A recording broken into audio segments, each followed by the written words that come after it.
Alloh uchun Alloh desaydim. Ibratli hikoya. Alloh uchun do'stlashgan ikki cho'pon bo'lgan ekan. Bir kun ikkovlan so'zlashib o'ltirib, biri dardini ayta boshlabdi. Do'stim, men oshiq bo'ldim. Alloh xayrli qilsin. Nega mahzunsan unda? Kimga oshiq bo'lding? Podshohning qiziga.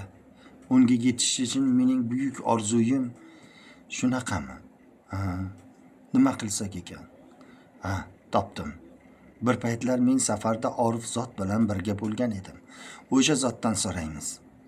Ikki do'st Orif zotning oldiga boradi. Vaziyatning boricha tushuntirib berishadi. Orif zot ham buning yo'li oson. Falon yerdagi g'orga borasan. 40 kun tinmay Alloh, Alloh deysan 40 kun. Shunda Alloh taolo senga albatta bir chiroyli yechimni beradi. Shunday javob beribdi. Yigit rozi bo'lib Orif zot aytgan ishni boshlabdi. 10 kun, 15 kun, kunlar ortidan kunlar o'tmoqda. Yigitning tilida garchi Alloh labzi bo'lsa-da, hayolan podshohning qizidan hech ham tasavvurini uzolmabdi. Ammo zikrda bardavom edi. Oradan 25 kun ham o'tdi.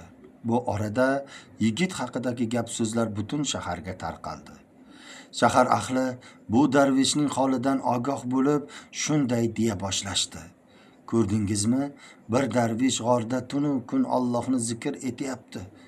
Qanday go'zal ha? Chindan juda go'zal. Yigit esa odamlarning bu gaplariga e'tibor bermas, holdan toyib qolgan bo'lsa ham podshohning qizi visolida tinmay zikr etar, 40-kuni astoydil kutar edi. Albatta bu gap so'zlar sekin-sekin podshohning saroyiga ham yetib bordi. Vazirlar esa, podshohim, bilasiz, valiylar kelgan joylarga Allohning barakasi nozil bo'ladi. Odamlarni muhabbat paydo bo'la boshlaydi. Qanday qilib u zotni shahrimizga olib kelsak ekan? Podshoh esa saroyim oldiga bir saroy qursak, qabul etarmikan? Yo'q, Orif zotlar mol dunyoga qarashmaydi.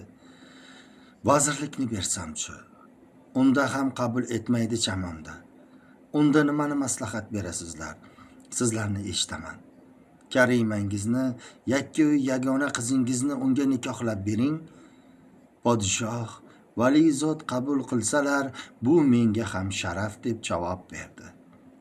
Kunlar orqasidan kunlar o'tib, 40-kun ham yetib keldi. Shu kunda podshoh va uning ayollari yigitning do'sti darvishning huzuriga borishdi. Yigit hattoki ularni kelganiga ham e'tibor bermas, zikrda bardavom edi.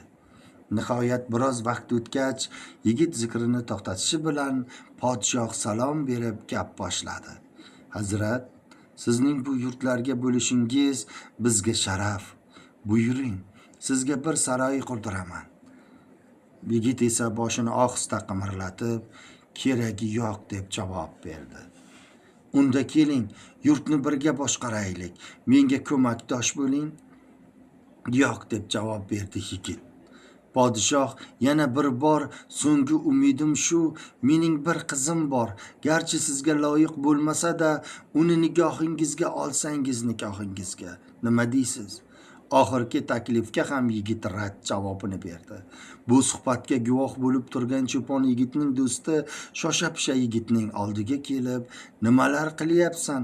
Axir 40 kunki zahmat chekib podshohning qizi uchun zikr qilding axir. Endi nega undan voz kechyapsan? Do'stining bu xavotirini ko'rgan yigit xotirjam unga javob berdi. Men 40 kun podshohning qizi uchun Alloh deganimga bugun huzurimga podshoh va vazirlar tiz cho'kmoqda. Agar Alloh uchun Alloh desaydim, nelar bo'lmas edi.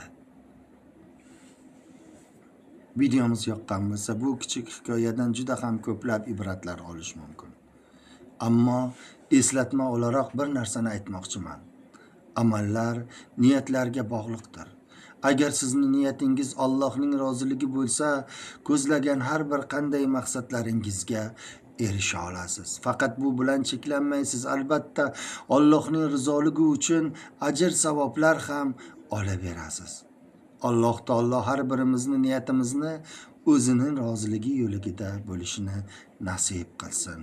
Salomat bo'ling do'stlar. Videomizga like va podpisatsiya bo'lib qo'yish esingizdan chiqmasin.